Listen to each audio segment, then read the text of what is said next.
Знали ли вы про мужчину, который женился на своей машине? Это произошло в Австралии, и звали его Гиз Ваич. В 37 лет он купил свою первую машину и так сильно ее полюбил, что начал чувствовать к ней сексуальное влечение. Он не просто ездил на ней, он начал жить в машине, чтобы проводить с ней все время.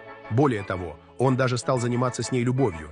Чтобы посмотреть, как выглядел этот мужчина, наберите в поиске «Парень женился на машине». Его родители постоянно наблюдали, как он трется об нее и занимается любовью с помощью выхлопной трубы.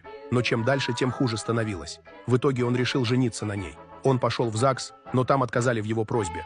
Тогда он обратился в суд и начал добиваться разрешения на брак. Судье ничего не оставалось, как поженить его с машиной. Он стал первым человеком, который женился на машине. Но однажды, во время очередного занятия любовью, его Джун-Джун застрял в выхлопной трубе, и врачам пришлось ампутировать его. Теперь мужчина остался без своего хозяйства, но машину он так и не перестал любить. Он продолжил жить с ней, правда, заниматься любовью он уже не мог.